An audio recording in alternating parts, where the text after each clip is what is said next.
Hi, welcome to The Outlook. I'm called Rebecca and I'm your host today. Today we're going to talk about contracts and contract law in Uganda.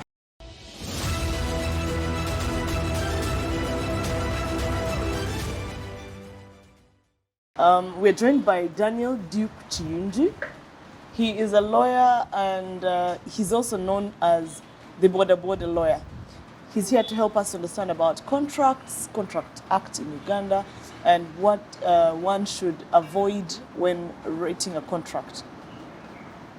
Daniel, welcome to the show. Thank you very much, Rebecca. It's good to be here. I think let's just simplify it for our viewers. All right. What is a contract? Thank you very much.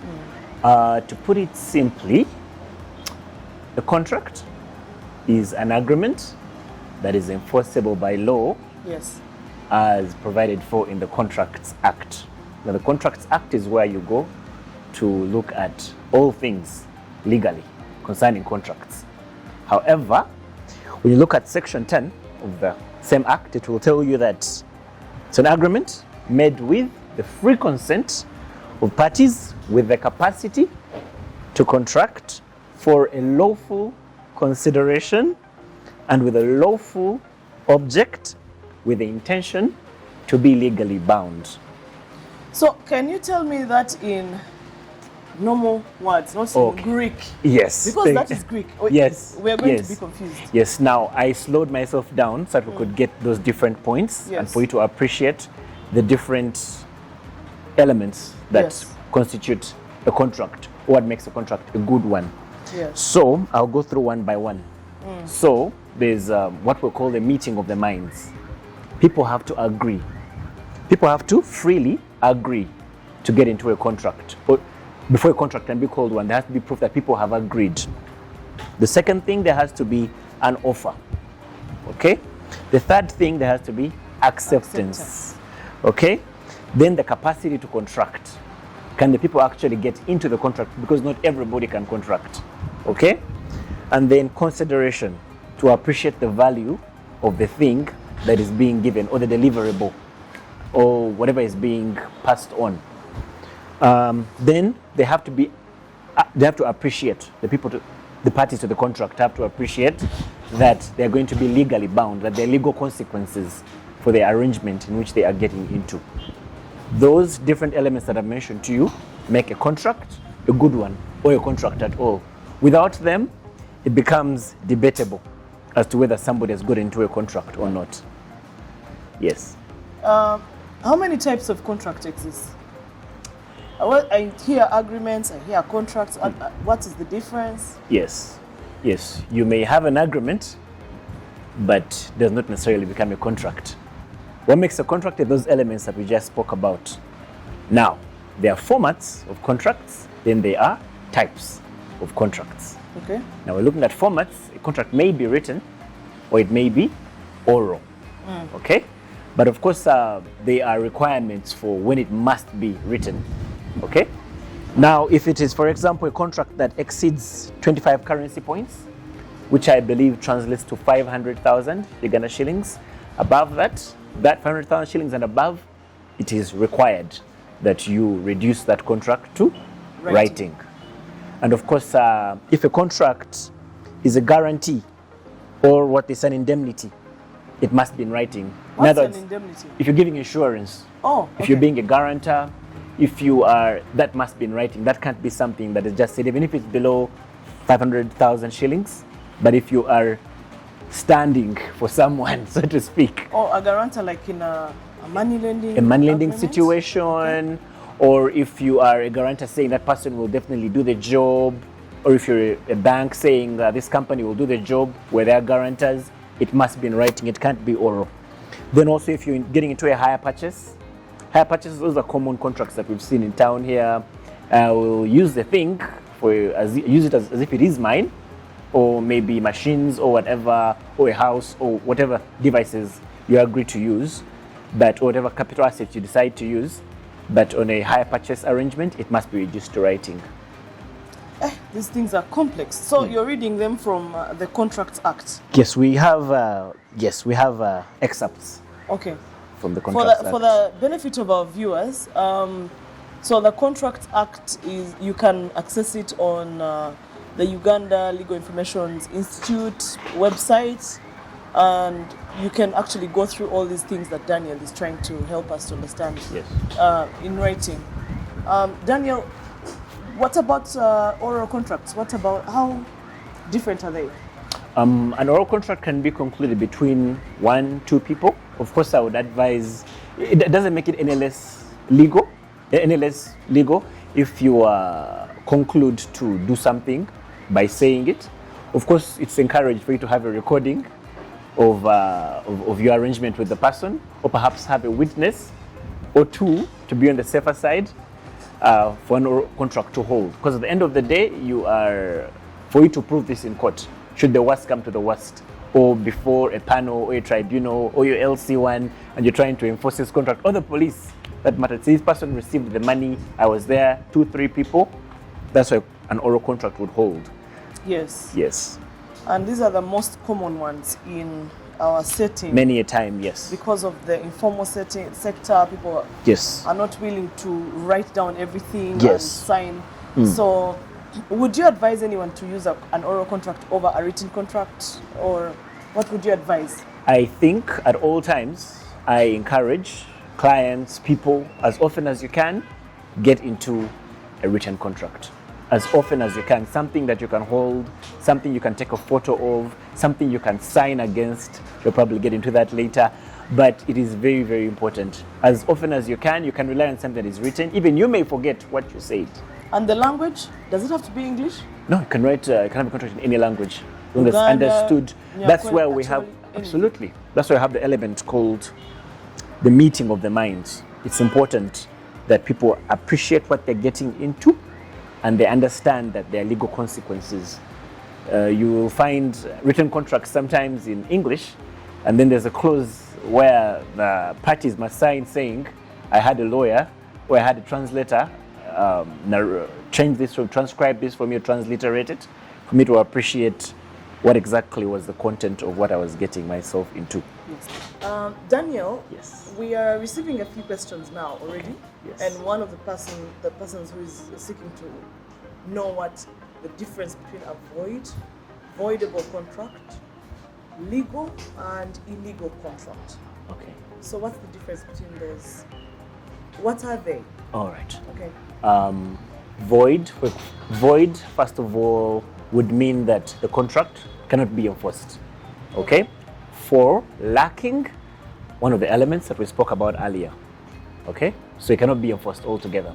If it's voidable, it means there's wiggle room. There's room for us to renegotiate with the parties to make the contract enforceable. Yes. For example, if somebody misrepresented the facts underlying the contract, then if they now eventually understand and realize they're still getting a benefit out of the contract, then it's voidable. So it is at the option of the party who was misled into the contract. Okay. For illegal contracts, on the other hand, we're looking at contracts whose terms or the way in which it was arrived at is contrary or is the opposite of what is stated in the laws of Uganda. Okay. You cannot be contracting to cause harm to a person or to property. Yes. You cannot be contracting to have your arm cut off, or to have, even if you're having somebody kill you, there is no law that provides for that. So anything that is illegal cannot be enforced. Those are illegal contracts, they are unenforceable. Yes. Then we have legal contracts, they have all the elements, and the consideration, the value, the way it is being carried out is all within the law, and all the elements have been fulfilled. Okay. Yes. So when you want a to have a voidable contract, you have to call the other party, and Absolutely. then you have to talk about it again and say, okay, this, Yes. can we go through it again and Yes. make the terms clear? Absolutely. Okay. Yes. I hope that has helped our viewers. So Daniel, you mentioned something to do with maturity, age, and I don't know if there's anything else that one needs capacity to create a contract. Yes. Kindly give us some more insight on that. Thank you. Now, with capacity to contract, there are two types of people I'd like us to focus on. Sound mind. Yes. If you are of unsound mind, or in law what they refer to as lunacy, if you're mentally unstable, the general position is you shouldn't get into a contract. Okay. However, if a mentally unstable person has what they call a lucid moment or a moment of soundness, a moment when they are normal or mentally stable, they made contract at that point. But I can imagine it can be difficult to prove that they were mentally stable during that position. Yes. Sound people sometimes are also mentally unstable. Many cases are thrown out, contracts are thrown out because by the time the person got into the contract, they were mentally unstable. Happens to the best of us. They were depressed, they were unhappy, they were in a hurry, they were under pressure. That's why duress, coercion, all those are elements that make a contract voidable. Yes. Okay? Yes. Yes, can we get yourself out of them? I was not there. So it's very, very important. Yes. The second category of people, minors. Yes. The general position is that minors have no capacity to get into a contract. Yes. However, in instances where minors are receiving necessary supplies, food, water, education, they may sign a document. A donor could come and say, I'm paying for school fees for the 100 children. They have to sign something that they've received or they've agreed to be paid for school fees for that period. Yes. Okay, so in instances where children are receiving necessities, moreover, we must have a guardian or a parent signing on their behalf or present. Yes. Okay? Of course, we also have to remember that in any matter pertaining to a child, the interests of the child are paramount. Yes. It's very, very important. Children's law. Children's law, yes, absolutely. Then, children who are 16, the Constitution provides for it. Children who are 16 can get into labor contracts. However, they still must be receiving it reasonably. They must be getting reasonable fees. Children who are 16 can consent into, but of course with a guardian or a mentor giving oversight or present for that matter. Okay. However, if it is established that children are getting into a loan arrangement, they are receiving unnecessary supplies, or they're getting into trading contracts, that contract will be illegal or marked void. So, from the very beginning, yes. So children may work if they're 16 and above, but also being paid reasonable fees, and there must be proof that they're being paid reasonably. How does one terminate a contract? All right. So you're already there, but then you feel, I don't like this as I thought I would like it, so I want to get out. Yes. The simple response is terminate the contract. How? But put it simply, contracts, that's why we spoke about how contracts are drafted. Yes. Okay, and maybe at the end of this bulletin we can speak about key clauses that should be in a contract. Yes. But there is a way that a contract ends. Okay, so there are different ways a contract can end. A contract can end resulting from breach. Okay, can be terminated resulting from breach. Breach being something that was in the contract was not done. Okay, so that is breach. And so by reason of that, a contract can be terminated. By reason of how it has been stated, the termination clause in the contract, that is the major way contract can be terminated. How have you agreed with the other party to terminate? I see many people like to write in their contracts, this contract may be terminated at any time for no reason. That would work. It may work. Okay. It may work if that's what you agreed with the person. Okay. Yes. For any reason at all, this contract may be terminated at any time, since some say without even giving notice to the other party. But then how? Then there's no meeting of the minds. Fair. Then there's no meeting of the minds. Okay, yeah. But again, that is why I continue to remind people as often as I can, please engage a lawyer. Yes. Do not bring things down from the internet and then the contract that is governing you is by the laws of Ireland and the UK, so it's not exactly enforceable in Uganda. Yes. So it's very important for you to have a lawyer assist you with how you, exactly. Okay. Yes. Daniel, we talked about the clauses, the important clauses that must be in a contract. Yes. Maybe you could help us highlight a few of them. All right. Yes, please. All right. Practice has pointed me to certain personal clauses that I think are very important. In addition to drafting your contract in a way that is consistent with the elements of the contract that we spoke about earlier, Yes. I would recommend that parties to a contract pay attention to their arbitration clause, or rather their dispute clause, Let's call it the dispute and arbitration clause, so that you're clear about the process that needs to be followed in the event of one party not fulfilling their end of the bargain. It is very important to be sure about that. Many of us only got to learn about force majeure Yes. and in COVID lockdown, Yes. understanding why it's important. Yes. But as So what's force majeure for the benefit of our viewers? yes, force majeure refers to incidents which would render the contract not possible to perform because of those circumstances, with the caveat, or rather with the consideration, that parties did not reasonably foresee it and not do anything about it. So an act of God, civil unrest, you could have a strike or a lockdown, industrial or non-industrial, which could impact how the contract is performed. Yes. Now, when force majeure comes into play, it means the contract cannot be is suspended or altogether terminated, depending on how you have.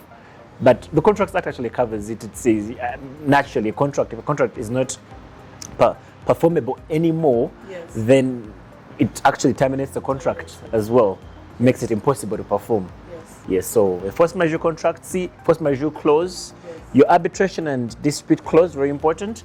Then the laws that are governing the contract, like we mentioned earlier, some people are pulling down things from the internet, the law of UK and Ireland, the law of China, and then when it's time to sue you, you need to go to China to determine your matter because that's what you Yes, agreed you to. agreed to go to China. That's what you agreed to. Yes. So I think it's important to be very clear about those.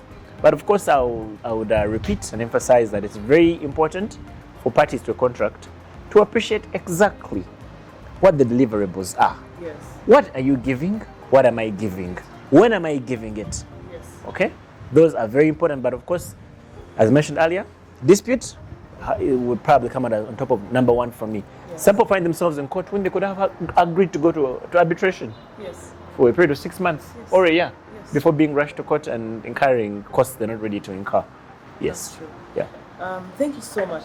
All this conversation has been very helpful. Thank you. Do you have any departing remarks for our viewers? Yes.